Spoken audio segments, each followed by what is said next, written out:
Boa noite, estamos começando aqui a live de Salmo 119. Hoje nós vamos falar sobre o versículo 24. Na semana passada a gente não conseguiu fazer porque a gente está tendo algumas mudanças aqui em casa e acabamos não conseguindo fazer a live, né? Nós fomos impossibilitados de fazer aqui e não tinha outro lugar que a gente pudesse fazer. Mas a gente está de volta. Hoje a terceira letra, né? Que é Gimel, a terceira letra do alfabeto hebraico, que nós vamos terminar hoje e vamos começar na semana que vem a quarta letra já, no versículo 25. O versículo de hoje, ele é bastante simples em comparação com os últimos, que eles foram mais densos, eles foram mais pesados, né? Acho que eles tinham um assunto mais pesado. Os anteriores falavam bastante sobre calúnia, né? E esse ele tem um assunto um pouco mais leve, um assunto um pouco mais gostoso de conversar, sabe? Vou ler aqui. Antes, já vão compartilhando a live, já vão marcando pessoas, se possível. Vamos tentar trazer o máximo de pessoas para participar desse momento com a gente. Vai ser a conclusão dessa oitava de versículos. Eu vou ler o versículo aqui. O versículo 24 diz: também os teus testemunhos são o meu prazer, são os meus conselheiros, né? Isso na versão NAA, que é a versão que eu mais uso. E outra versão que eu tenho é a NVT, que é: tenho prazer nos teus preceitos, eles me dão conselhos sábios. Eu gostei bastante da palavra sábios aqui. Eu acho que ela dá um entendimento um pouco interessante, assim. Os meus conselheiros, e aqui ele fala conselhos sábios, né? Não fala conselheiros, mas fala que dão conselhos sábios. Acho que não existe nada mais sábio do que pegar conselho com a palavra de Deus, né? Justamente por isso que essa versão da NVT fala sobre conselhos sábios. E é disso que a gente vai falar hoje, né? Sobre ter prazer nos testemunhos de Deus. E comparar tudo que o salmista tem falado daqui para trás e algumas coisas que ele vai falar daqui para frente também. A gente vai tentar fazer um paralelo. Eu falei semana passada que eu acreditava que o salmista não escreveu isso aqui num curto período de tempo. Eu acreditava que ele tinha escrito isso em um longo período, né? E isso se dá devido a vários motivos. Um deles é justamente esse versículo, que fala que os teus testemunhos vão ser o meu prazer. Como a gente falou, o testemunho aqui é a lei de Deus, né? Assim como todos os outros versículos falam de maneiras diferentes sobre a lei de Deus. Se a gente voltar lá no versículo 16, ele vai falar, eu vou até pegar aqui na NVT. Vou pegar aqui. Se a gente for voltando alguns versículos nessa conversa, no 16 ele fala: terei prazer em teus decretos. E aqui a gente sabe que tanto os decretos quanto testemunhos estão se referindo à lei de Deus, né? Aos 5 livros de Moisés, a lei de Moisés que a gente chamava. Que para o salmista e para nós também expressam a vontade de Deus, né? E ele fala que a vontade de Deus é o prazer dele, né? Os testemunhos, os decretos, os preceitos. Em cada tradução vai mudar de uma para outra, em cada versículo vai mudar de um para outro, mas é sempre a mesma coisa. E se no versículo 16 ele fala que terei prazer em teus decretos, no 24, que a gente está estudando agora, ele fala: são o meu prazer. Em algumas traduções falam meu maior prazer, meu maior deleite, né? Então a gente vê que há uma evolução em quem o salmista é ao longo dos versículos, né? Se eu não me engano, antes também ele fala, ele pede para ter, né? Ele fala que se fizer tal coisa ele vai conseguir ter prazer, né? Ele quer ter prazer, mas ele não conseguia, e agora ele tem prazer. É no versículo 6, no versículo 6 ele fala que ele fica envergonhado quando medita nos mandamentos, e agora ele fala que tem prazer, sabe? É uma evolução, um escalonamento interessante. Que tem que acontecer com a gente, né? Tem que acontecer, a gente precisa passar por aquelas fases onde a palavra de Deus nos confronta, até que a gente chegue nos momentos em que ela vai nos confortar, né? Porque nós sabemos quem é que está do nosso lado, nós sabemos quem é que luta por nós. E é isso que o salmista tem falado, a gente conversou sobre isso nas semanas anteriores, que é Deus quem luta por nós e é na confiança dele que o salmista vive, né? Em todo momento. Bom, acho que a gente já deu um bom tempinho aqui. Quem está aqui pode continuar convidando mais pessoas, pode comentar, vamos conversar, não é um monólogo, é justamente para a gente trocar ideia, para vocês fazerem perguntas, para a gente aprender junto. Se eu não souber responder, a gente vai tentar descobrir, se não der para descobrir hoje, semana que vem a gente tenta responder. É para a gente aprender junto isso aqui, certo? Não. Bom, os testemunhos de Deus não eram mais apenas objeto de meditação, né? Ele falava há pouco tempo atrás que ele queria aprender a meditar. Ele queria meditar nos testemunhos de Deus, mas que ele não conseguia. Ele pedia ajuda para conseguir meditar, né? Ele fala que guarda a palavra de Deus no coração para não pecar contra, no 12, né? Ele vai falar em vários momentos, meditarei, terei prazer. Ele fala várias vezes algo no futuro, na oitava passada, né? Na letra passada, que é a Bet, ele fala falando no presente. E ele não só fala sobre meditar, mas fala sobre ter prazer, sabe? Não foi uma coisa que, pelo menos aqui, nesses versículos, demorou. Acredito eu que tenha sido sim um processo bem mais lento do que parece, de conseguir ter prazer, de conseguir encontrar prazer na lei de Deus, sabe? A gente comentou ontem na live do Salmo Santo e Sermão do Monte. O pai comentou sobre a letra mata, mas o espírito vivifica, né? Falando que a letra ali é justamente a lei. E o que estava querendo dizer nesse versículo é que a letra, a lei, ela mata, porque ela mostra pra gente o pecado, ela nos diz, tu é um pecador.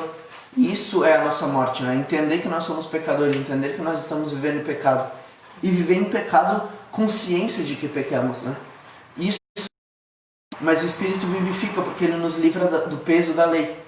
Mas aqui o salmista encontra na lei prazer, não morte. Ele encontra na lei prazer porque, por mais difícil que seja se colocar sobre a lei, ele não está usando a força dele, ele está justamente usando a força do Espírito. O Espírito que vivifica a gente já vivificava as pessoas antes de Cristo vir, pela fé no Cristo que viria, certo? Então aqui o que a gente vê é justamente esse salmista sendo transformado por esse, vivificado por esse Espírito e encontrando na lei de Deus prazer para viver, prazer para seguir em frente.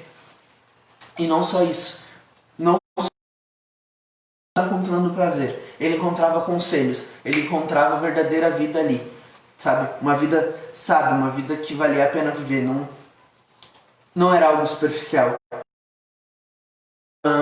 Um hobby, certo? Tem vários livros. Pra mim, por exemplo, eu gosto bastante de ler filosofia, eu gosto de história, eu gosto de tantas coisas. E ler pra mim, e estudar pra mim é uma coisa prazerosa. Eu posso ter prazer e ao mesmo tempo estar meditando em livros de história, em livros de filosofia.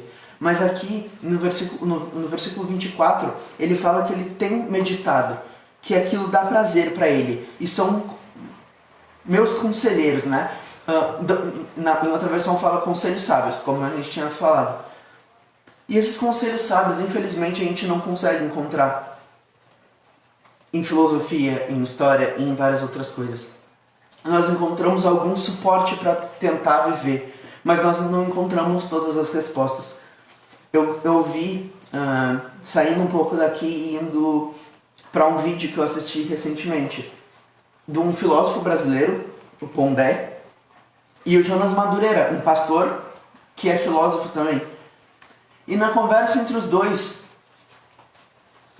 o Pondé, que é o filósofo, ele não acredita em Deus, ele perguntou o que tu acha que é a grande diferença entre um teólogo e um filósofo, né? E o Jonatas, desculpa, eu perdi o Jonas Madureira. O Jonas Madureira disse: a grande diferença é que os dois estão no mesmo, cercados por um muro gigante. Ao contrário do resto das pessoas, os dois estão olhando para o muro e pensando sobre o muro e falando sobre a limitação que o muro dá para a vida. Mas enquanto o filósofo se retém no muro, o teólogo acredita que há algo depois daquele muro. E ele vai atrás daquele muro. Por fé. Por meio da fé e da graça. Ele recebe aquilo que está fora, aquilo que está do outro lado do muro. E ele crê naquilo que está do lado do muro. E ele não acredita que o mundo é só aquilo que está dentro daquele muro limitante, sabe? Ele não acredita que a vida é aquela limitação dentro daquele muro. Ele consegue ver para fora dele, mas com os olhos da fé. E é justamente isso que eu vejo quando eu comparo uma leitura de um livro didático com a leitura da Palavra de Deus. Não é só uma filosofia, mas é fé, sabe? É uma filosofia bonita que não funciona sem a fé. E que nunca vai funcionar sem. Quando a gente tira a fé da Palavra de Deus, existem muitas filosofias mais bonitas. Mas quando a gente entende o que está sendo dito ali e para onde aquilo aponta, e nós temos fé para enxergar além daquilo que os nossos olhos podem enxergar, aí a gente vê que não existe nenhuma filosofia que chegue aos pés do que está sendo dito aqui. O que está sendo dito aqui é esperança. O que está sendo dito aqui é algo que nós não temos ideia do tamanho. Que nós não temos... que o nosso cérebro não consegue compreender. E que nós precisamos crer. Porque entender não é possível. A gente fala bastante sobre o fato de que se a gente entendesse, não teria fé, né? A fé, ela pressupõe um não entendimento. Porque se a gente entendesse, a gente só compreenderia, concordaria ou discordaria de algo. Mas não entender exige fé. Porque se nós não entendemos tudo o que está acontecendo, e nós seguimos mesmo assim, nós seguimos por fé, por esperança, por entender que não é a nossa mente limitada em tantos aspectos que define o que é realidade e o que não é. Mas ela vive as consequências do que é ou não realidade. E nós queremos nisso, nós queremos que a nossa mente é incapaz de compreender toda a realidade, mas que a nossa fé é capaz de nos mostrar o que está por trás daquilo que os nossos olhos não enxergam, né? Deus está muito além do que os nossos olhos podem ver. Ao longo de todo esse salmo, a gente está vendo a intimidade desse salmista crescer.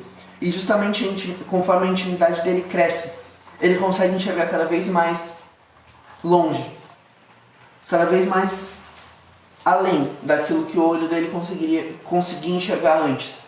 Ele pede: abre os meus olhos.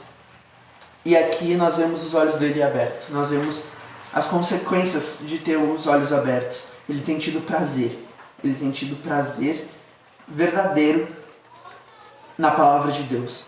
Tudo aquilo que ele visualizou na letra anterior, né, na Beth, do versículo 9 até o 16. Ele visualizou, dizendo: meditarei. Porque ele viu, eu vou meditar. E se eu meditar, isso vai acontecer. Eu terei prazer. E se eu tiver prazer, eu não esquecerei da tua palavra. E ele vai falando, ele visualiza tudo que pode acontecer com o poder de Deus na vida dele. E aqui ele fala de como é estar vivendo, né? O versículo 18 é nessa oitava ainda. É um pouquinho mais antes, mas ainda na letra de mel que a gente está terminando hoje, que ele fala: abre os meus olhos para que eu veja as maravilhas da tua lei. Então ele consegue compreender que os olhos deles não são capazes de entender tudo aquilo que ele está lendo. Que quando ele pega a palavra de Deus na mão dele e lê, ele está lendo palavras. mas que existia um negócio por trás dessas palavras, que só a fé e o Espírito Santo podem dar para ele. E é isso que a gente tem buscado. Não ler uma leitura superficial e dinâmica e inteligente ou filosófica da Bíblia, mas uma leitura de fé, uma leitura de esperança, sabe? E isso vai mudar totalmente a maneira com que nós lemos a palavra de Deus. Isso vai mudar totalmente a maneira com que nós nos relacionamos com Deus. Uma coisa que eu quis deixar anotada aqui é que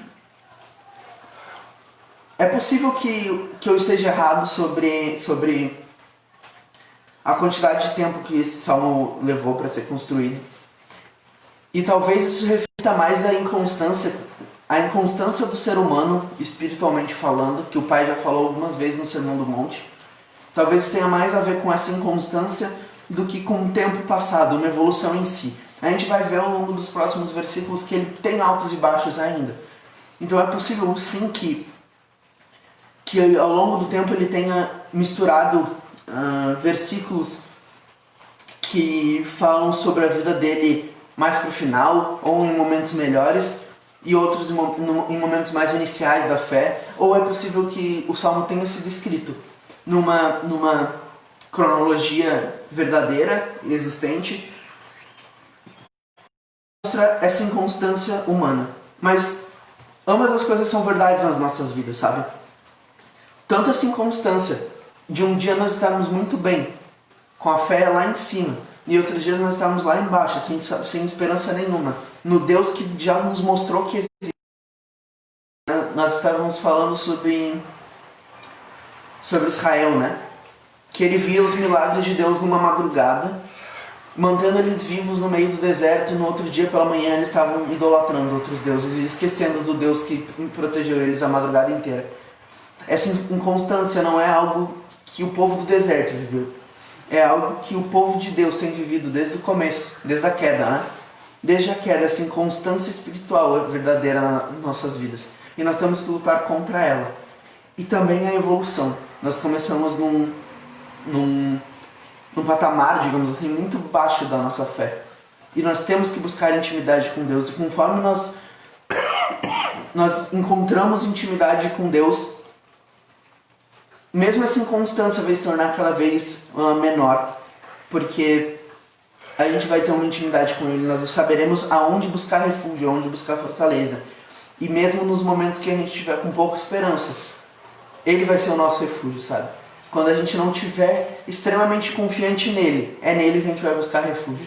Então, nesses momentos, a nossa inconstância vai se tornar menor.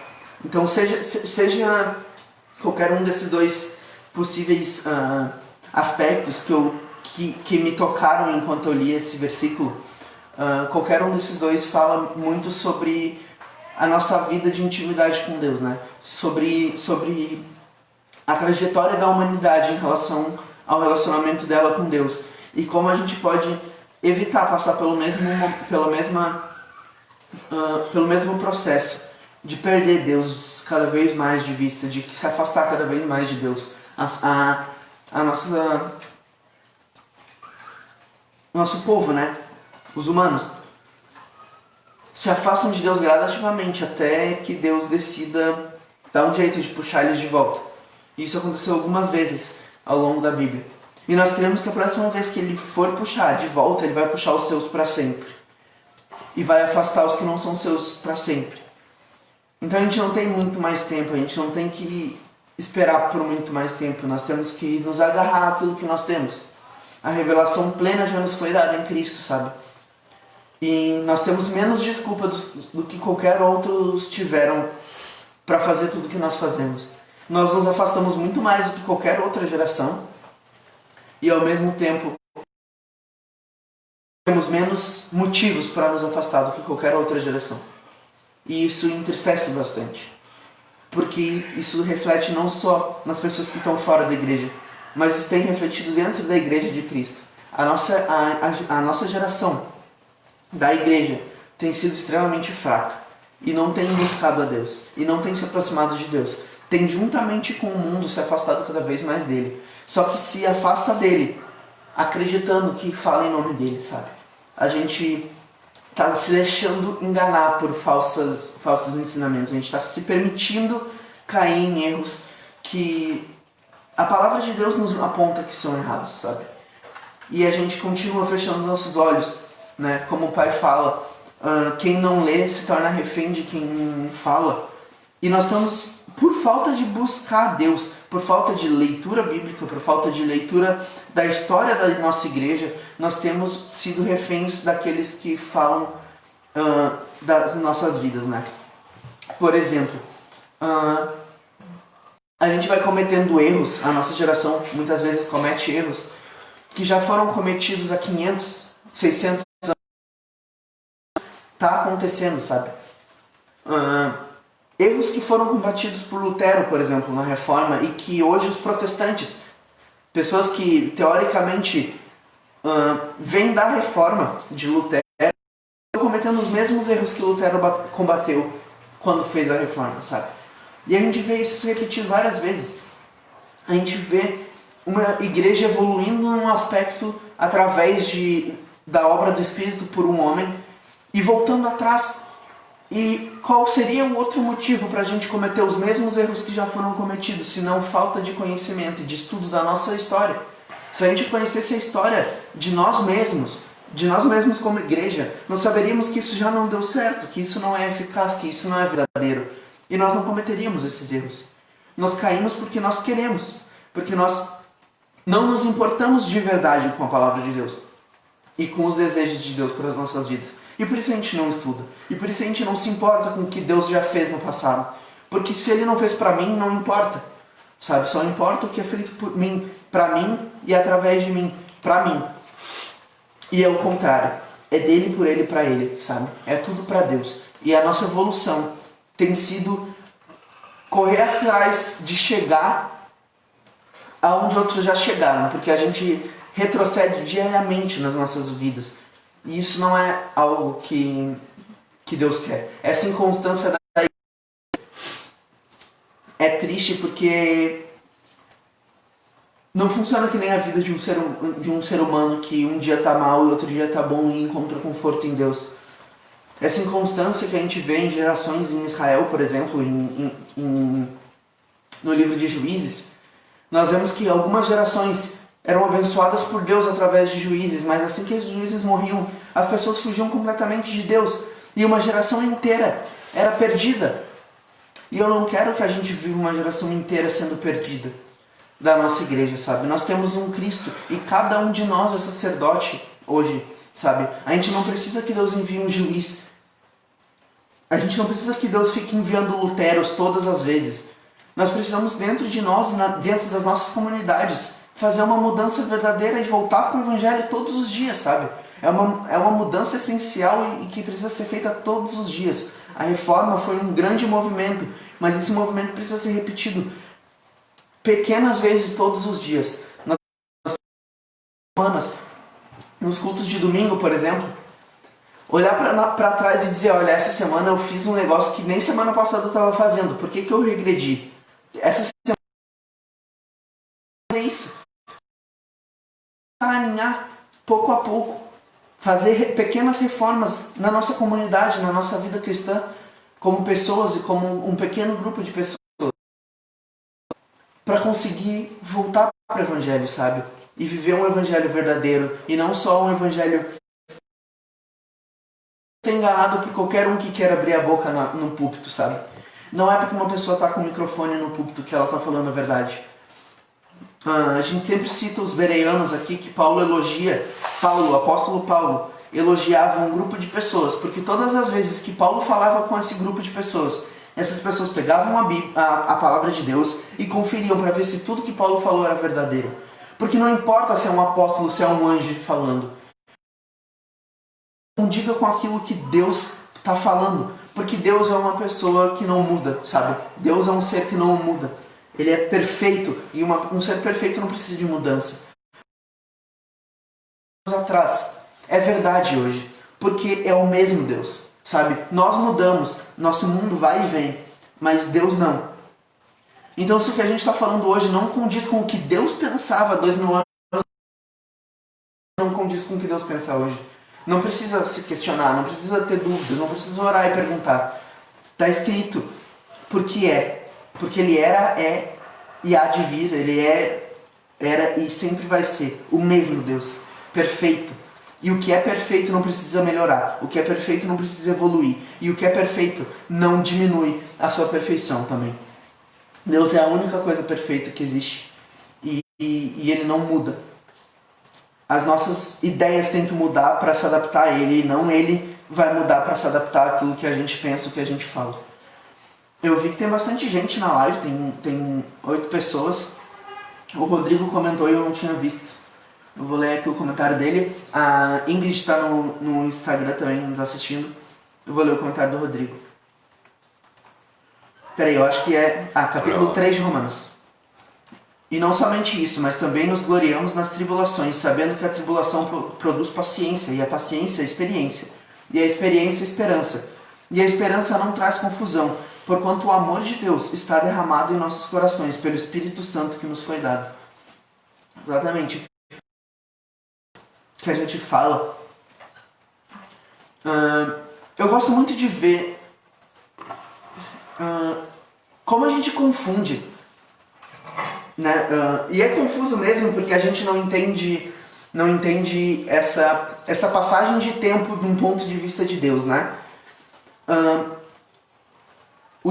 Se Deus é e sempre será o mesmo, quer dizer que nós que acreditamos que Deus, Cristo e o Espírito Santo são um só, eles sempre existiram, sempre fizeram a mesma obra, né?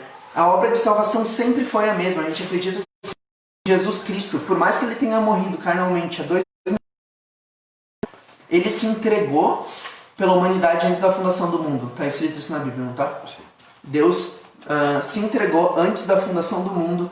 Eu não vou lembrar o versículo que fala, mas o Cordeiro que foi entregue antes da fundação do mundo nos deu remissão dos pecados, sabe?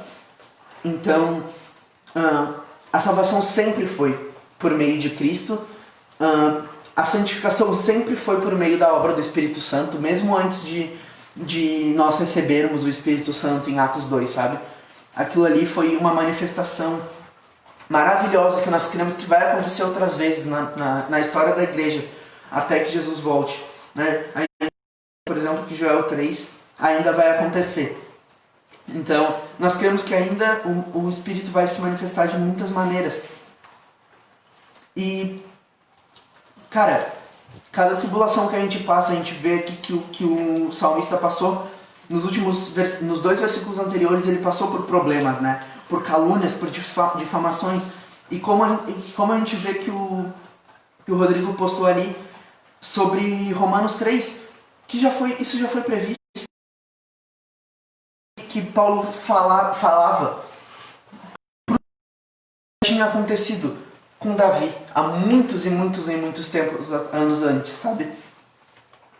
Ele passou por tribulações e a paciência, que produziram experiência, que produziram a esperança. E essa esperança não é de torcer para algo acontecer. Eu tenho esperança de que o meu time vai ganhar o Campeonato Brasileiro esse ano. Não é essa esperança.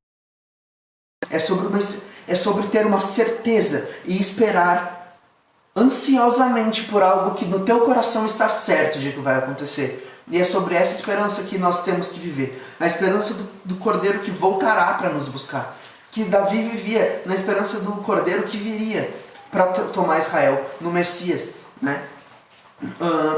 E muitas vezes a gente, né, que é cristão, acredita que os judeus interpretaram errado, né, a vinda do Messias. Mas eles vivem pela fé no Messias. O problema é que eles não creem em Cristo, eles não creem na obra de Cristo. Mas muitos antes de Cristo foram salvos por acreditar naquele Cordeiro que viria, sabe? E é complicado a gente parar e pensar em como foi difícil para eles mudar totalmente o conceito que eles tinham de Deus. Não porque Deus mudou o seu jeito de ser, mas porque a interpretação deles, que foi passada por de geração em geração sobre quem seria o Messias, foi completamente modificada quando Cristo veio. Cristo veio mostrando que tudo aquilo que eles tinham lido, eles leram de uma maneira humana. E Deus nunca falou de uma maneira humana, sabe? Deus sempre tentou falar com humanos através dos profetas. Mas Ele mesmo fala, né, que Ele fala de uma maneira que só quem Ele abrir os olhos vai ouvir. Desculpa, eu fiz a analogia errada, né? Só quem Ele abrir os ouvidos vai ouvir. Só quem Ele abrir os olhos, tirar as escamas dos olhos, vai conseguir enxergar a realidade por trás daquilo que está sendo dito. Botei o versículo. A mãe comentou: eu não questionei as pregações dos meus pastores por não conhecer a palavra. Hoje eu entendo que só estudando e conhecendo a palavra eu poderei questionar se eu ver que não está de acordo.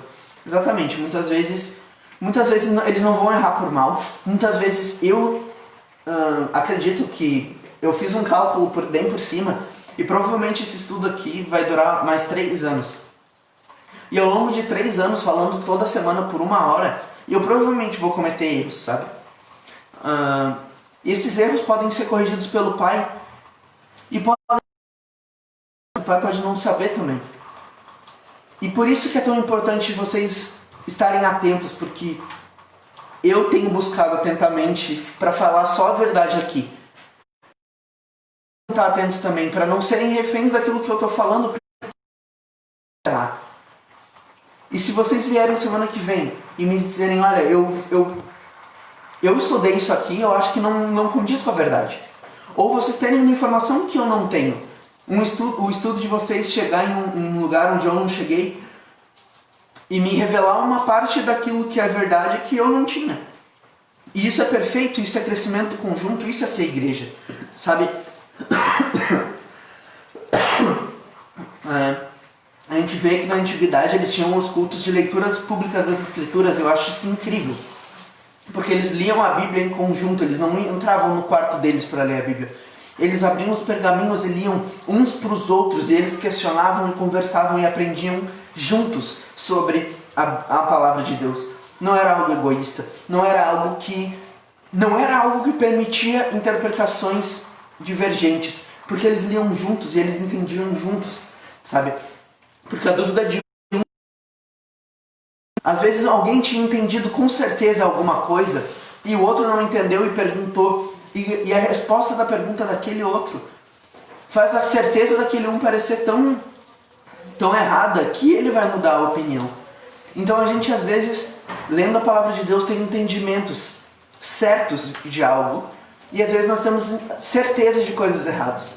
E é justamente nessa comunhão que nós vamos buscar encontrar as falhas e os problemas naquilo que nós encontramos. Eu estava ouvindo sobre teólogos e eles estavam falando sobre como não existe um teólogo que seja especialista na Bíblia inteira. Geralmente a pessoa se especifica em alguma área da teologia, né? Salvação, Apocalipse, Revelação, profecias, o início de tudo, o povo de Israel, o Antigo Testamento, o Novo Testamento, as cartas de Paulo, alguma coisa específica.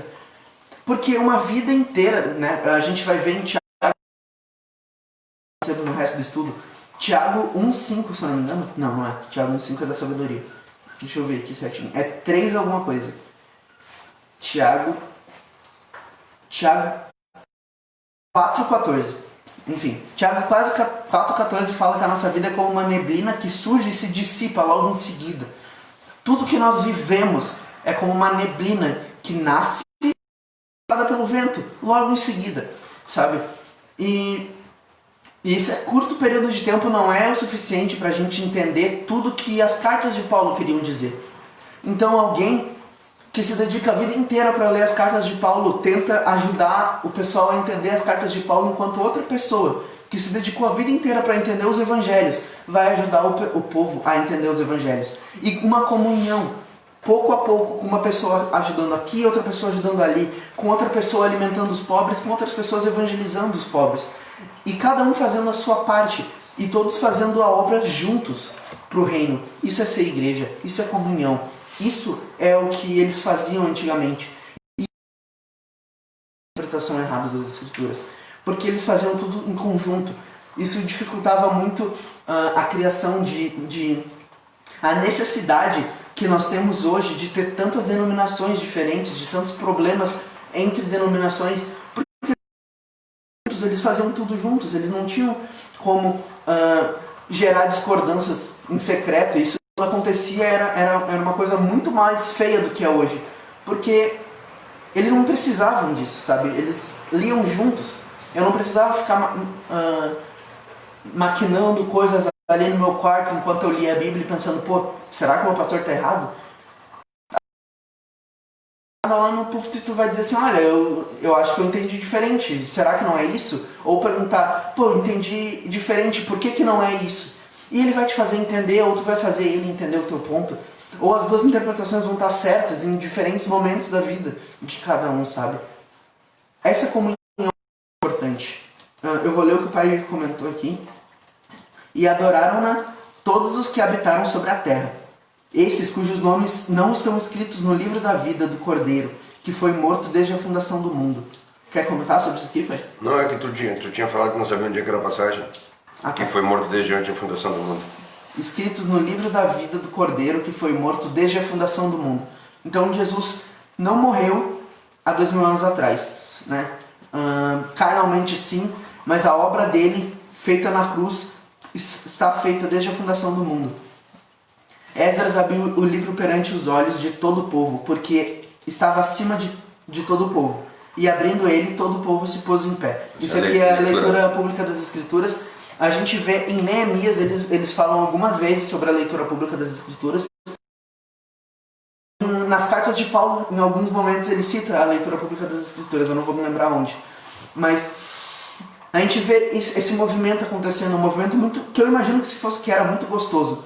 É tipo fazer isso que a gente está fazendo agora, só que não em live, sim presencialmente.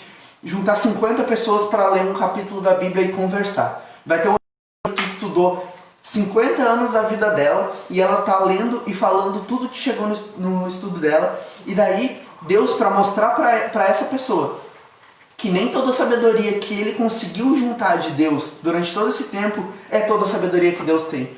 Porque às vezes uma pessoa que está estudando há 1 ano vai ensinar ela uma coisa diferente, uma interpretação diferente, uma maneira diferente de ver aquilo. Uma maneira maravilhosa, uma nova maneira maravilhosa de ver aquilo.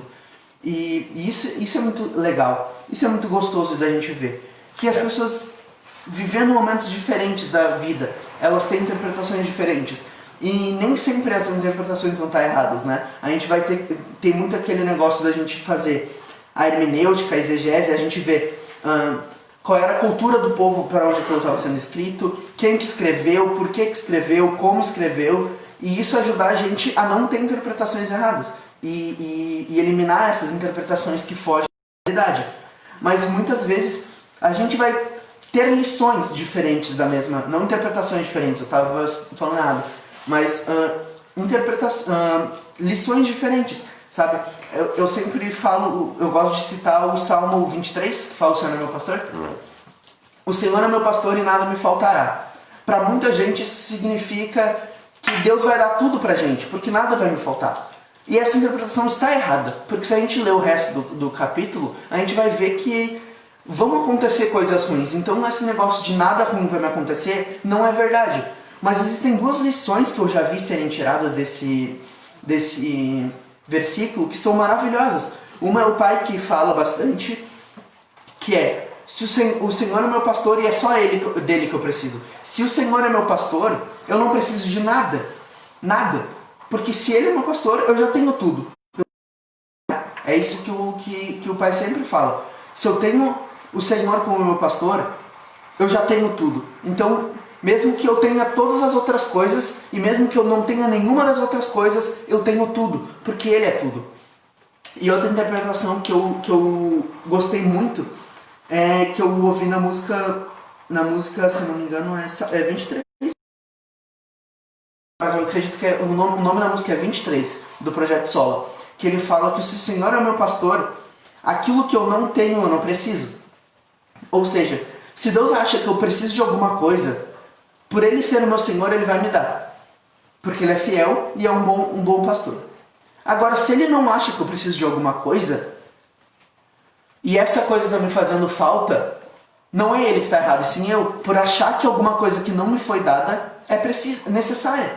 Ou o Senhor não é meu pastor de verdade, ou eu estou sentindo necessidades que eu não deveria estar sentindo, eu deveria em relação a isso. Cara, eu nem comecei o estudo direito hoje. Só falando aqui a respeito do Esdras, ali na época do Esdras, ali é todo o povo, literalmente. Era toda, só pra tu disse que junta as pessoas aqui na casa. Não, é que eu tava falando de uma pequena comunidade que torna mais fácil, tanto Paulo, nas cartas de Paulo, quando ele falava de leitura pública das Escrituras, era toda a comunidade daquele lugar, né? Por exemplo, em Corinto, todo mundo de Corinto ficava ali e eles liam para todo mundo ali. E eles se juntavam todo mundo em Roma para ler, eles se juntavam todo mundo em Colossos para ler, e era uma leitura pública geral. Assim. Só não ia quem não podia mesmo, assim, tava doente, alguma coisa assim. Essa é uma leitura interessante, se as pessoas quiserem fazer a leitura de Esdras, Neemias 8 ali, que é quando volta, né? Eles criam, os muros estavam derrubados, Neemias recria os muros e o povo está todo perdido, né? E aí eles se encontram na praça pública e Esdras começa a ensinar as escrituras, né? No meio da rua, eles se juntam. No meio da rua, na praça pública. Praça e começa a ler. E aí depois ele diz para eles assim, vão para casa de vocês e vão comer agora, depois vocês voltam, né? E o povo não queria sair. O povo... Eu imagino que era tão gostoso que eles estavam tão sedentos disso, né? Porque eles foram impedidos de fazer isso por tanto tempo que foi tão maravilhosa a sensação que eles não queriam nem comer, eles queriam continuar praticando aquela leitura pública. Todo mundo conhece essa passagem de Neemias 8, mas só conhece o versículo 10, que diz assim: a alegria do Senhor a nossa força é. Mas não sabe o contexto. A alegria do Senhor a nossa força é. Ele quer dizer que nós conhecer o Senhor nos traz alegria, é a nossa força, e é isso leiam Neemias 8 essa semana, hein? Eu já deixei ontem o Salmo 118 para ler, agora leiam hoje Neemias 8. E é interessante porque Neemias Esdras, né? Conta sobre Neemias no caso, mas os dois viveram juntos, Esdras e Neemias. E Esdras é uma das pessoas que a gente acredita que pode ter escrito esse salmo, né? Eu citei Davi cedo. Esdras, isso. Ele falou Neemias. Tá, eu confundi então. E agora a gente está falando sobre Esdras e esses são os dois que a gente acredita que podem ter escrito esse salmo. O Salmo 119, né? Pelas descrições que tem do salmista. Enfim, tentar dar uma acelerada aqui para ver se pelo menos na metade eu chego para semana que vem. Do jeito eu não vou terminar essa semana não. Enquanto seus inimigos aconselhavam-se uns com os outros, o salmista buscava conselho nos testemunhos de Deus. Né? A sabedoria que ele buscava não era a sabedoria humana, era a sabedoria de Deus. Né?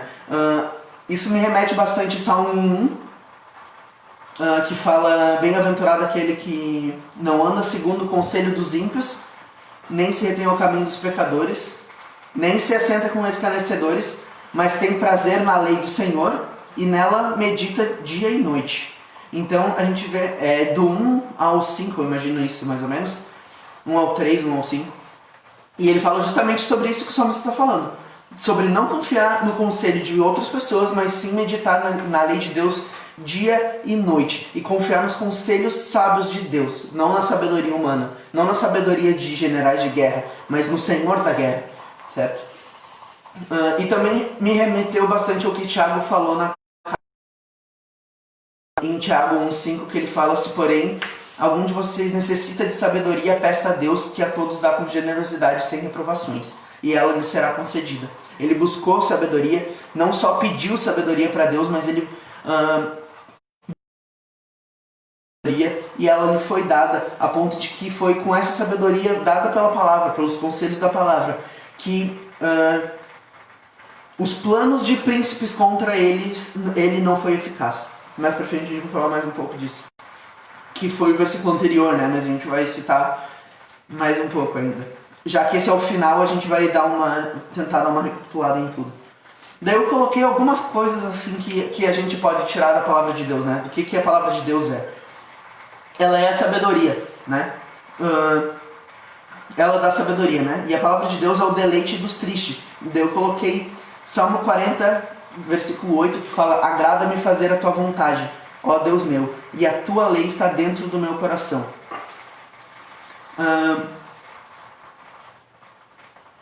Eu poderia citar Salmo 11, Mateus 11, 28, que fala sobre descanso, né?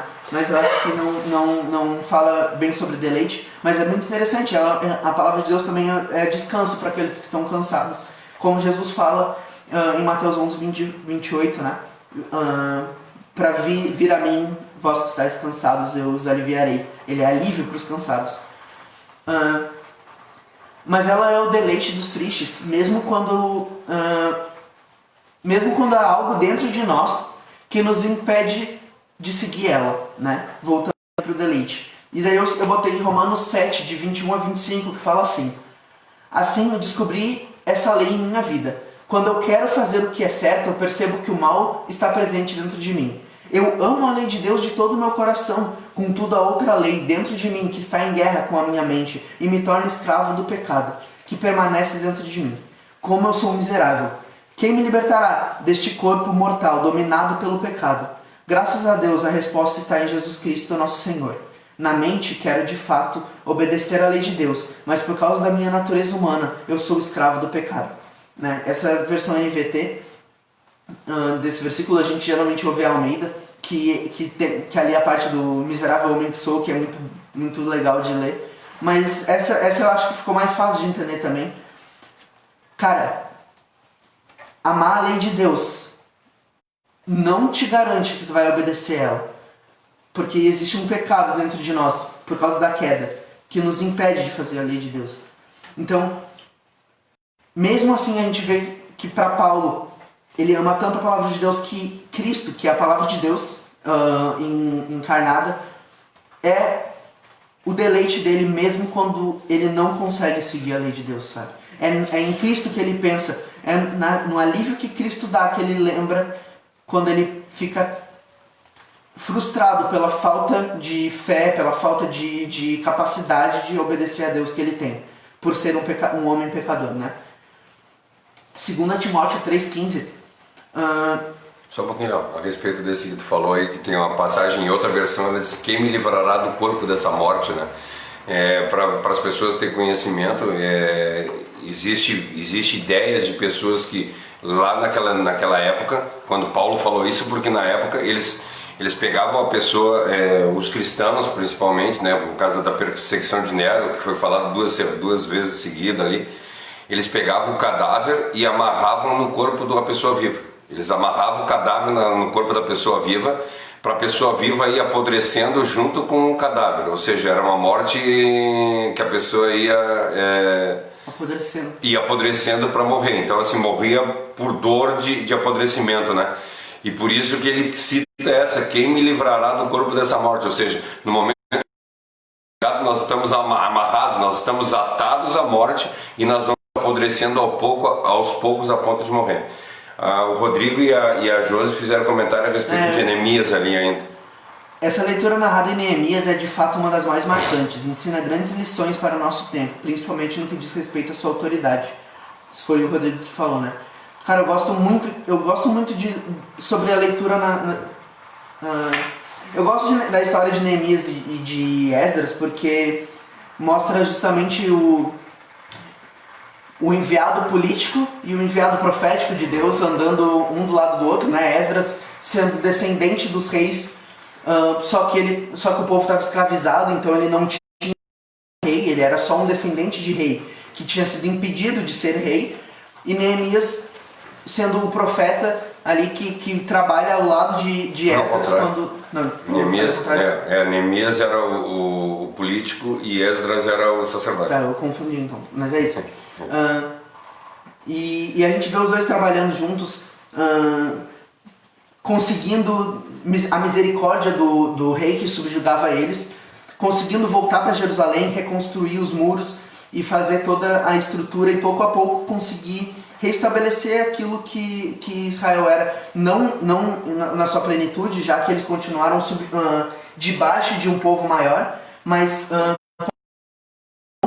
né? A gente vê no Salmo 126 é justamente sobre esse período. A gente acredita-se que fala sobre esse período, quando ele fala que grandes coisas Deus fez por nós, é justamente isso, de livrar eles da escravidão mais pesada e tornar eles um povo livre dentro de um povo maior. A Josi comentou que muitos versículos são conhecidos de forma aleatória e pouco se conhece o contexto. É legal decorar versículos, mas o importante é saber o porquê dele ter sido escrito, em que momento ele foi usado na Bíblia. Cara, eu acho isso muito legal, a gente entender os contextos. Geralmente, antes de usar versículos aqui, eu uso muitos versículos soltos para falar sobre alguma coisa, mas quando eu uso esses versículos, eu geralmente leio tudo antes e tudo depois dele, para entender o contexto, para ver se aquilo que eu estou falando aqui não é fora de contexto. Eu acho que eu já fiz um comentário por causa do versículo que todo mundo conhece de Neemias 8, né? A alegria do Senhor, a nossa força é. E um exemplo disso é o versículo 12 do Salmo 119, que fala: guarda a palavra no meu coração para não pecar contra ti, que é muito conhecido, mas a gente mas tem todo um novo significado quando a gente coloca dentro desses 178 que dão um contexto maior para ele, sabe? Então assim, tu tem um contexto muito gigante dele, e ele é um versículo que funciona sozinho, mas ele tem todo um outro significado por trás, maior quando a gente coloca no contexto. Mesmo quando ele não perde o sentido, existe um sentido maior atrás.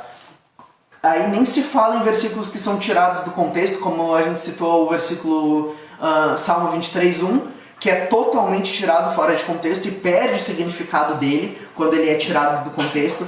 Isso é triste, isso é deprimente, mas mesmo quando isso não acontece, mesmo quando ele não perde o significado dele em si, é sempre interessante a gente buscar o contexto, porque às vezes o contexto vai nos dar uma nova visão, uma nova lição sobre aquilo que aquele versículo está dizendo. O texto hoje que está bastante tirado fora do contexto é: conheceis a verdade e a verdade vos libertará. Cara, foi totalmente tirado fora do contexto e está sendo usado politicamente, completamente errôneo. Completamente errôneo. Porque a verdade que ele está falando é conhecer a Cristo, né? E tem pessoas que estão falando aí que nem a Cristo conhece. Essa é na realidade, a gente vê que nem a Cristo conhece, que fala que conhece a verdade e anda por tudo que é canto e fazendo coisa. O Rodrigo fez um comentário em cima desse mesmo comentário que estava falando. Da Josi aqui, ó. Isso. Verdade. Na verdade, o que se vê são pessoas usando textos isolados e fundamentam doutrinas em cima. Me recordo daquela máxima: um texto sem contexto se torna um pretexto. Exatamente.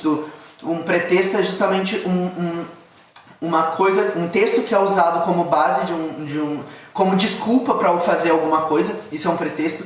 E quando tu tira um texto do contexto dele, tu pode usar ele como pretexto para fazer coisas erradas. Por exemplo, Romanos 8:1, nenhuma condenação há para aqueles que estão em Cristo. E daí tu fala: eu estou em Cristo, nenhuma condenação há para mim, eu posso fazer o que eu quiser, inclusive pecar muito.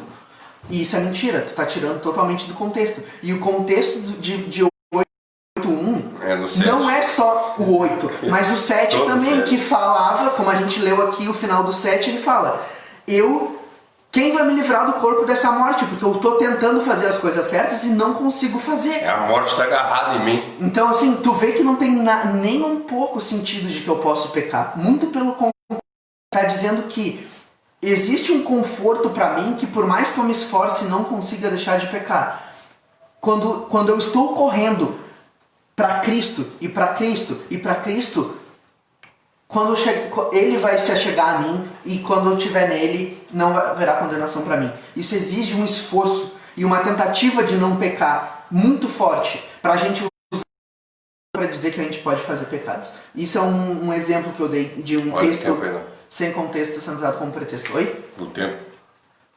Tá, tem uns 7 minutos, mas eu acho que eu não vou terminar hoje. Eu acho que eu vou terminar hoje, no caso. Eu não quero interromper. Tá muito bom, mano. Esse é o objetivo de estudar a palavra, né? As pessoas falam asneiras porque desconhecem quem é Deus e o seu caráter. Isso a Grazi comentou da Jos. Comentário da Jos também. Eu pulei achando que era um cara separado. A gente, é justamente o que eu estava falando, a gente estuda, a gente tem que estudar a palavra juntos, justamente para não permitir que de coisa se crie, né? Porque eu imagino que se o cara que inventou esse negócio de que o Romanos 8:1 é um versículo isolado, se ele estivesse lendo isso no meio de uma congregação e falasse, olha só, tá dizendo que a gente pode pecar, alguém ia dizer, não cara, a gente acabou de ler o pergaminho, a parte do pergaminho que falava do 7, que falava de que eu estou tentando parar de pecar, e tu vai dizer que não tem problema pecar. Se não tivesse problema de pecar, Paulo não estaria tão desesperado no capítulo anterior, sabe? É uma conversa que pode surgir. E não é sempre que vai ser por maldade que a gente vai ter interpretação ruim. Eu volto naquele ponto. Às vezes a gente vai entender errado coisas. Isso somos falhos. Nós muitas vezes vamos mudar a palavra para tentar confortar o nosso coração e não confrontar ele. Mas às vezes aonde a gente erra, o nosso irmão vai estar certo, e às vezes onde o nosso irmão erra, nós vamos estar certos, e é essa comunhão que nos ajuda a chegar num lugar perfeito. É buscar Deus em comunhão, na leitura pública das Escrituras. Por isso eu gosto tanto, por isso que eu acho tão legal isso, sabe? Por isso que eu acho que funciona muito bem. A palavra de Deus é também a sabedoria dos tolos. Em Timóteo 2:3-15 fala: desde a infância lhe foram ensinadas as sagradas escrituras, que lhe deram sabedoria para receber a salvação que vem pela fé em Cristo. Eu escolhi dois atributos aqui, né? Ela é a sabedoria dos tolos e a força dos tolos. Fala que Deus escolhe os tolos para confundir os sábios e os fracos para derrubar os fortes. Então a gente começa a entender que Deus, a palavra dele, são a verdadeira sabedoria, porque nem o homem mais sábio do mundo é mais sábio do que Deus. E se Deus quiser deixar um tolo ter um segundo de sabedoria, o suficiente para derrubar um cara muito sábio, ele vai dar essa sabedoria, sabe? E isso vai acontecer. A gente vê, por exemplo, dois jovens que em Atos 6 ou 7, se não me engano, dois jovens totalmente diferentes. Um jovem que participava de uma pequena comunidade crescente e se dedicava totalmente à servidão aos outros, cheio do Espírito, mas que todo o conhecimento que ele tinha provavelmente vinha de tradição oral, de conversa com os pais e com os amigos e com outros judeus, derrubando um monte de fariseus. E o outro jovem, aprendiz desses fariseus, que foi tocado pela vida desse homem, no caso, que eram dois jovens no momento em que Estevão morre. E tu vê que, se tu perguntasse para qualquer um, aqueles fariseus eram muito sábios, e Estevão era só Paulo era um jovem sábio, e Estevão era só um moleque. Mas Estevão sozinho, contra Saulo e contra todos aqueles fariseus, com um discurso gigante, sábio dele, fez todo mundo ali se sentir mal, se sentir triste, se sentir arrependido. Não arrependido, né? Com remorso, porque se eles tivessem se arrependido, eles não teriam feito o que fizeram com Estevão. Eles mataram Estevão porque Estevão tocou na ferida deles, porque Estevão confrontou eles. A palavra confronta, e ele pregou a palavra. E quando confrontou, eles não permitiram aquilo confrontar eles e mataram Estevão, o mensageiro, né? Por odiar a palavra, eles mataram o mensageiro. E isso é triste. Eu vou reiniciar a live do Instagram aqui, porque senão vai fechar. Peraí.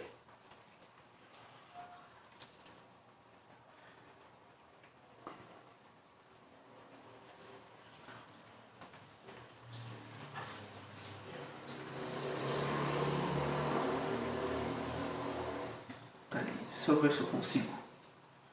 Não tá querendo. Tinha gente, hein? Tinha Ingrid e mais uma pessoa. Que eu não sei quem é a outra pessoa. O Instagram tá de palhaçada comigo, peraí. Rapidinho aqui.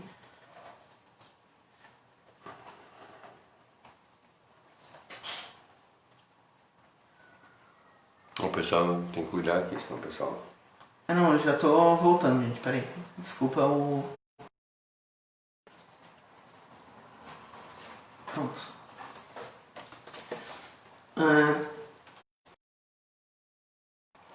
Pronto, começou. Em Salmo 28:7 fala que o Senhor é a minha força e o meu escudo. Confio nele de todo o coração. Ele me ajuda, né? Meu coração se enche de alegria. Por isso dou graças. O Senhor é a minha força. E a sabedoria vem das Escrituras. Por isso que a gente acredita que Estevão ali não estava usando a sabedoria dele. Ele estava usando uma sabedoria de Deus. E naquele momento ele teve muito mais sabedoria do que qualquer daqueles homens e Saulo junto podiam ter. Eventualmente a gente descobre que Saulo se converte e ele talvez tenha sido o homem mais conhecedor de doutrinas que tenha passado. Ele é a base de 99% da doutrina que nós temos hoje cristã, né? E cara, durante toda a vida dele ele lembrava de Estevão. A gente vê que ao longo das cartas dele ele cita Estevão, e eu imagino que existia dor no coração dele quando ele pensava em Estevão, sabe? Isso devia ser muito triste. A palavra de Deus é guia dos perdidos ou de pessoas que estão em dificuldades. E daí eu coloquei um versículo, o 105 do Salmo 119, que é muito conhecido também. Lâmpada para os meus pés é a tua palavra, ela é luz para os meus caminhos. Então a gente vê que daqui muitos versículos a gente vai falar sobre isso, sobre ela ser o guia dos perdidos. Então a gente vai falar mais pra frente novamente sobre a palavra de Deus nos aconselhando e nos mostrando o caminho pelo qual nós deveremos seguir. Então é muito importante a gente ter isso em mente, ter que os conselhos, a luz, o caminho, a verdade são a palavra de Deus. Não querendo confrontar ninguém que tenha usado João. A Ingrid veio pro Face, viu? Tá bom. A Victoria tá aqui. A Ingrid veio pro texto. A Victoria ficou fiel ao Instagram. Aos cansados, a palavra de Deus é um conforto. Daí, além de Mateus 11:28, nós temos Romanos 15:4, que fala: pois tudo que no passado foi escrito para nosso ensino foi escrito a fim de que, pela paciência e pela consolação das Escrituras, tenhamos esperança. Então ela nos dá consolo, nos dá conforto, por mais que ela nos confronte às vezes, quando nós ouvimos o que ela tem a nos dizer. Ela é nosso conforto e nossa esperança, como a gente tinha falado mais cedo, né? A gente tem que agir confiando nos testemunhos de Deus, sem medo, sem relutar, mas tendo deleite na glória dele, porque a palavra dele é luz no meio das trevas. Em 2 Pedro 1:19 fala aqui: além disso, temos a mensagem que os profetas proclamaram, que é digna de toda confiança, como eu falei, confiança. Prestem muita atenção ao que eles escrevem, pois suas palavras são como lâmpada que ilumina o lugar escuro, até que o dia clareie e a estrela brilhe no coração de vocês. A estrela da manhã é Cristo, né? A gente conversou muito recentemente na igreja, se eu não me engano, acho que não foi domingo, mas muito recentemente sobre quando pedir com confiança, confiando de verdade no poder daquela pessoa de quem tu está pedindo. E muitas vezes não vai acontecer. Uma pergunta que foi feita pelo Lewis, se eu não me engano, que foi: se todas as minhas orações tolas fossem correspondidas por Deus, onde eu ia estar? Os pedidos tolos fossem atendidos por Deus, onde eu estaria? Sabe? E essa pergunta é uma pergunta muito forte que a gente precisa fazer. A gente precisa confiar nele. E aqui eu deixo um ponto importante: não só fazer pedidos confiantes de que nós estamos pedindo para alguém que é poderoso para fazer aquilo que a gente está pedindo, mas também confiantes de que nosso coração está alinhado com a vontade dele. Se não tiver certeza de que o nosso coração está alinhado com a vontade dele, não vale a pena pedir, porque nós estamos pedindo para a nossa própria morte. Nós estamos pedindo para o deleite da nossa carne, que significa que nós estamos alimentando esse corpo de morte que está amarrado no nosso corpo, que está nos fazendo apodrecer, e nós só estamos deixando ele cada vez mais perto. Nós estamos cada vez mais apodrecendo a nossa essa morte que vive. A Ingrid voltou para cá agora. Voltou? O salmista, enfim, deixa o conselho para quem quer saber para derrubar. Não dê atenção. Ao invés disso, medite e deleite-se nos testemunhos de Deus. A melhor resposta para as acusações dos príncipes é a palavra do rei, que nos torna livres e sem pecado. Então a gente vê aqui que no versículo anterior ele falou que se ajuntaram príncipes para fazer planos contra eles, mas ele confiava na palavra do rei. E a palavra do rei é a autoridade, não importa qual príncipe fale. Inclusive o príncipe deste mundo, que é Satanás. A palavra do rei é a palavra final. E ele nos tornou livres. Ele nos tornou santos através da obra do Espírito Santo. As resoluções que são tomadas pela força de Deus e não do homem, e são segundo a vontade do Pai, são prósperas de verdade. O versículo 16, que a gente fala que terei prazer nos teus decretos, ele fala sobre algo no futuro. É quase um pedido que ele faz, mas ele não faz um pedido, porque ele sabe que Deus não só é poderoso para fazer ele ter prazer nos decretos de Deus, como ele sabe que essa é a vontade de Deus. E é justamente o que eu estava falando antes. Quando a gente pede algo pela força de Deus e não pela nossa, e segundo a vontade de Deus e não a nossa, nós não precisamos ter dúvida. E ele não teve. No versículo 16 ele diz, eu terei prazer nos teus decretos. E agora no versículo 24 ele fala, eles são o meu maior prazer.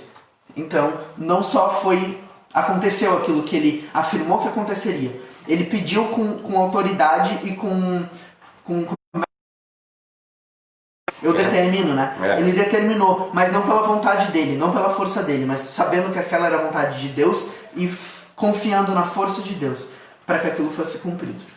E para concluir, né? Não só concluir o versículo, mas concluir os 8 versículos da letra Guimel, que é a terceira letra. A gente falou no começo sobre servidão, alienação, sobre sabedoria, sobre boa fama e tantos outros temas dentro desses 8 versículos. A gente conheceu algumas que não tinham sido expostas antes. A gente viu ele muito mais bem posicionado em relação a elas e firmado na palavra de Deus, de forma que mesmo sabendo sobre mais problemas, por exemplo, príncipes se juntando contra eles, nós vimos que ele está mais confiante do que ele estava antes. Então, quanto mais problema aparece, mais confiante ele parece estar naquele que é a força dele, sabe? Isso que é muito interessante da gente ver. Ele não perdeu a noção e nem se tornou alguém menos humilde por ser mais confiante, né? Ou menos dependente de Deus. Muito pelo contrário, quanto mais próximo de Deus ele se sente, mais ele fica confiante, mas menos confiante nele e mais confiante em Deus. Ele se torna. E isso é uma coisa muito, muito gostosa e ao mesmo tempo absurda para nossa mente. Mas se vocês quiserem, a gente pode conversar sobre humildade bíblica mais para.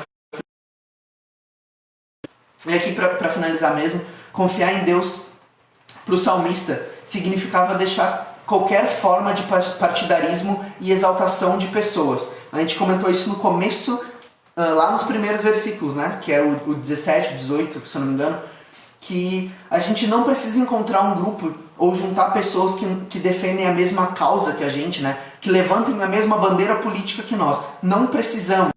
Deus vai lutar as nossas batalhas, não são pessoas, não é um grupo de pessoas que a gente junta que pensam igual a gente. Nós não precisamos de bandeiras políticas, nós precisamos de Deus.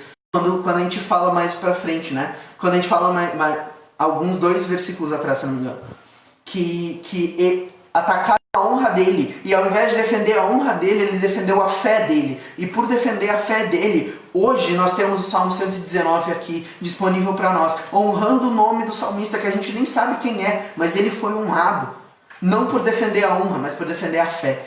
E isso é a verdadeira honra.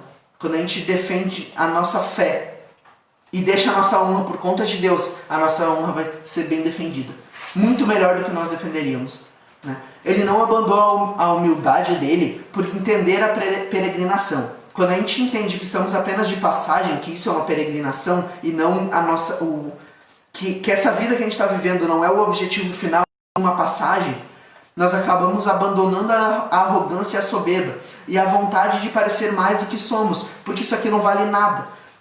Nada do que nós temos aqui vai existir no porvir, na vida depois. Tudo que nós acumularmos aqui a gente vai perder. A gente estava conversando sobre isso no Sermão do Monte ontem. Então, se vocês quiserem saber mais sobre isso, dê uma olhadinha na página do Pastor Cláudio, que está no Facebook, já está nela. Mas dá uma olhadinha, ele fala justamente sobre isso, sobre juntar tesouros aqui que não vão ser úteis lá no porvir, sabe? Citando de novo Tiago 4,14, fala que a nossa vida é como uma neblina que surge e se dissipa logo em seguida. E uma neblina não consegue juntar coisas, uma neblina não consegue amontoar coisa. Quando a gente é dissipado, tudo que nós fazemos, tudo que nós fizemos é desfeito. Mas acreditem, tudo que o Espírito faz através de nós é eterno. Não eterno porque um dia a Terra vai acabar, mas é muito mais duradouro do que nós. Nós vemos tudo que o Espírito fez através de Pedro, tudo que o Espírito fez através desse salmista, através de Paulo, através de Estevão, que até tomamos como inspiração e como testemunhos de Deus através da vida dessas pessoas. Então, o que nós fazemos e nós acumulamos aqui vai sumir, vai ser dissipado em pouco tempo, mas tudo aquilo que Deus faz através de nós vai durar, e vai durar até que Ele queira que dure, né? A opinião alheia, nem a opinião alheia, nem a nossa sobre nós deve importar pra gente quando a gente compara ela em relação à opinião de Deus, certo? A gente vê isso quando Paulo está conversando com os coríntios a respeito dele e de Apolo. E daí as pessoas falam bem dele ou falam mal dele e ele fala assim, olha, tanto faz o que vocês estão falando de mim. Só que também não importa o que minha consciência está falando de mim, porque Deus é quem me julga e só Ele pode me julgar. Eu não tenho o direito de me julgar e nem vocês, só Deus tem. E Deus, e daí ele fala sobre o julgamento de Deus ser o único que importa. E quando a gente começa a entender que a opinião dos outros não importa, nem a nossa, nós começamos a ser mais humildes. Quando a gente esquece de quem nós somos, porque a gente esquece da gente, a gente não vale nada, a gente esquece de quem nós somos. E começamos a dar valor para aquilo que Deus dá valor, aí a gente vai começar a ser pessoas humildes. Nós vamos começar a ser pessoas que fazem as coisas da maneira certa, né? A única forma de termos mais intimidade com Deus é buscando e meditando na sua palavra, ouvindo o que Ele tem para nos dizer, através dessa revelação que Ele já nos deu, e voltando para Ele em oração, nos entregando totalmente, não por obrigação, mas buscando ter prazer nele, né? Talvez no começo seja difícil, talvez no começo seja cansativo, mas se todos os dias nós buscarmos ter prazer nele, uma hora Ele vai nos ajudar a encontrar prazer nele. Como a gente viu Ele fazendo com o salmista, que no final da letra anterior estava falando que teria prazer, e no final dessa letra já está dizendo que teve, que o maior prazer dele não era, mas é Cristo, a palavra de Deus, né? Eu deixei uma perguntinha aqui como final, perguntando qual foi o maior aprendizado que vocês tiveram em relação aos 8 versículos que a gente estudou, 7 ao 24. Eu acho que o que eu mais gosto de conversar sobre é a peregrinação. Para mim, eu acho um conceito muito interessante da vida cristã. Eu acho que é uma coisa maravilhosa da gente entender, da gente buscar compreender melhor. A peregrinação. O entender que a nossa história não começou aqui. A nossa história começou lá no Éden. E que mais do que isso, ela não vai terminar aqui. Ela não termina quando nossos olhos se fecham pela última vez. Quando alguém fecha nossos olhos. Mas quando a gente dá o último suspiro, ela se encerra. Ela não se encerra, né? Se a gente for fiel a Deus, ela não se encerra. Ela é eterna. É isso que a gente tem esperança. Que essa peregrinação é só uma nuvem de poeira que se junta e logo em seguida é dissipada pelo vento. Essa é a nossa vida. E se a gente tiver ciência disso, nós não vamos tentar juntar coisas sendo um monte de poeira. Nós vamos começar a ter entendimento de que a gente pode amontoar tesouros eternos. E que esses tesouros eternos vão fazer muito mais sentido na nossa vida lá na posteridade. do que tudo que a gente possa juntar aqui, e que quando a gente for levado pelo vento, vai ficar. E a maioria dessas coisas vai ficar por menos de uma década, sabe? São poucas coisas que foram construídas por alguém que duraram muito tempo. Geralmente as coisas se perdem. São feitas cópias delas para manter vivas, mas geralmente as coisas somem. A obra original de alguém some. A obra original de alguém é dissipada pelo tempo. As nossas obras não são duradouras. Elas não são feitas para durar. Tudo é passageiro. As obras que Cristo faz através das pessoas costumam ter mas as coisas que nós fazemos pelas nossas próprias mãos costumam ir embora muito rápido. Mesmo que durem um pouco mais do que nós, não duram muito mais do que nós.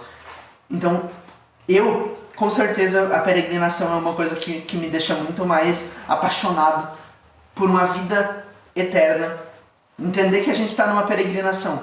Todos os dias, quando eu vejo a notícia de que alguém se foi, todo dia quando eu vejo a notícia de como esse mundo é mau, de como esse mundo está perecendo pouco a pouco, indo para o seu final, isso me faz ver a peregrinação que a Bíblia fala e entender ela e querer entender mais dela para fazer uma boa peregrinação aqui e poder viver a vida eterna. Eu queria saber, se vocês quiserem comentar agora ou se quiserem comentar ao longo da semana, o que atrai vocês, sabe, sobre a peregrinação, sobre a sabedoria contida na palavra de Deus, sobre o que mais que a gente falou, sobre servidão. Servidão é uma coisa que eu gosto muito também de falar. Sobre a boa fama, se a gente precisa ter boa fama, a gente conversou sobre isso, né? Quando que a gente precisa ter boa fama e quando que a boa fama não deve importar pra gente. Ou alguma outra coisa que eu nem percebi que a gente citou, a gente falou bastante sobre perdão também. O que toca vocês mais sobre o que a gente estudou ao longo dessas últimas 8 semanas de estudo, né? Semana passada não teve, mas considerando as 8 semanas que tiveram estudo. Se vocês quiserem compartilhar comigo, eu ia ficar muito grato, no particular ou aqui na página do Pai, no Instagram da igreja. Onde vocês quiserem compartilhar, eu ia ficar muito grato de saber, eu ia ficar muito feliz de saber e talvez a gente conversar mais sobre isso em algum momento, assim que a gente tiver a oportunidade. Estou aqui. No versículo 105 a gente vai falar de novo sobre a palavra ser, nos dar sabedoria e nos dar... Então, eventualmente nós vamos falar de novo sobre todas essas coisas que nós citamos e talvez a gente possa citar até algum aprendizado que eu recebi. Eu gostaria muito que vocês contribuíssem para esses estudos que estão acontecendo. Eu não quero fazer isso sozinho, não foi a intenção no começo, quando o Pai começou, e também não foi a minha intenção quando eu assumi o estudo lá no versículo 8. Eu quero muito que vocês me ajudem a aprender mais sobre a Palavra de Deus, que vocês me ajudem esse estudo ser mais prazeroso e mais eficaz para todos nós. O Rodrigo comentou sobre peregrinação. Não somos seres humanos numa jornada espiritual, somos seres espirituais numa jornada humana. Eu gosto muito dessa frase. Nós somos seres espirituais numa jornada humana. E essa jornada, se Deus quiser, é uma parte muito pequena da nossa história. Muito pequena da nossa história. Certo? Que Deus abençoe muito vocês, como tem esses estudos. Que nós possamos buscar cada vez mais intimidade com Deus, intimidade com a palavra e prazer em ouvir, ler, conversar e principalmente em praticar a lei de Deus nas nossas vidas, sabe? Eu quero pedir para o Pai fazer uma oração de encerramento e depois eu vou dar os avisos e a gente está despedidos. Amém. Querido Deus e amado Pai, queremos erguer nossa oração mais uma vez à Tua presença, te agradecendo, Senhor, pela palavra que Tu nos trouxe hoje, que nós possamos botar em prática, que nós nosso único e suficiente Salvador, e nos dê força, Senhor, para nos livrar do corpo dessa morte. Faz de nós verdadeiros adoradores, que nós possamos ter um restante de semana abençoado de acordo com a Tua vontade, que nós aprendamos a fazer a Tua vontade e colocar ela em primeiro lugar na nossa vida. Que a nossa riqueza, que os nossos tesouros sejam celestiais. Obrigado por tudo que Tu tem feito em nossa vida. Faz de nós verdadeiros adoradores. Guarda todas as pessoas que estão na live, guarda as pessoas que ainda vão ouvir ela. Abençoa os nossos lares, não deixe faltar o pão de cada dia e nos dá a Tua paz, é o que te pedimos em nome de Jesus. Amém. Amanhã, às 20 horas, nós temos culto presencial que vai ser transmitido ao vivo. No domingo, às 9h30 da manhã, nós temos culto presencial. Às 6h30 da noite, da tarde, nós temos mais uma live, mais um culto presencial com live. Né? Os cultos de domingo às 9h30 e às 6h30 são presenciais, mas são transmitidos. São os nossos principais cultos, né? Os cultos da família. Às terças-feiras e às quartas-feiras às 20 horas nós temos estudos, né? Nas terças o Sermão do Monte e nas quartas o Salmo 119. E também na quarta, mais cedo, na 1h30, 1h agora, né? 1h. À 1h nós temos a ação social da nossa igreja, que é a Quarta Solidária, onde nós tentamos ajudar a nossa comunidade. E nós pedimos aqui, se vocês tiverem necessidade, precisarem nos procurem o Pastor Cláudio. E se vocês tiverem a oportunidade e a capacidade, né? Não é capacidade, oportunidade. A disponibilidade de nos ajudar, seja com trabalho braçal, seja doando alimento, seja doando dinheiro para ajudar nessa obra. Infelizmente não tem como fugir de dinheiro, né? Nos aumenta a capacidade de pessoas que nós podemos ajudar, né? Toda semana que passa aumenta a quantidade de pessoas que precisam de ajuda e raramente aumenta a quantidade de pessoas ajudando.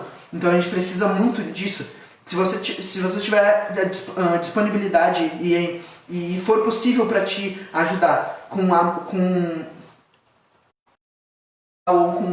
financeiramente falando, com alimento, fale com o Pastor Cláudio também e vamos fazer essa obra atingir cada vez mais pessoas.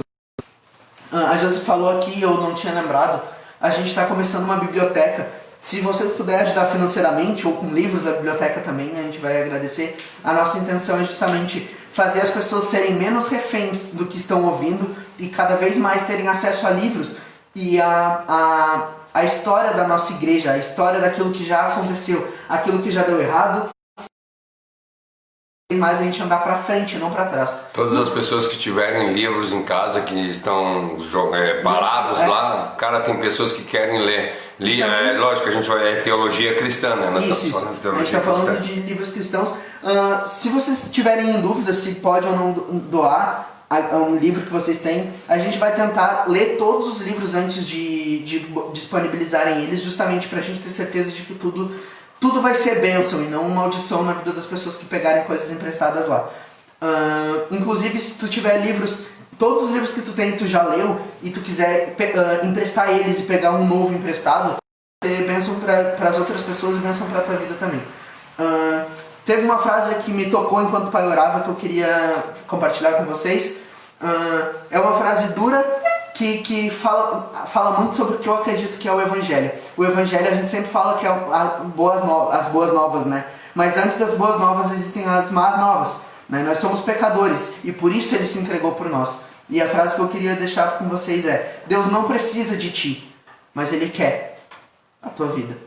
Então, vamos nos entregar a Ele, não achando que Ele precisa da gente. Não porque a gente é bom, não porque a gente é massa, não porque a gente é legal, mas muito pelo contrário. Porque mesmo nós sendo ruins, mesmo Ele não precisando da gente, Ele nos quis, sabe? E isso é muito mais maravilhoso.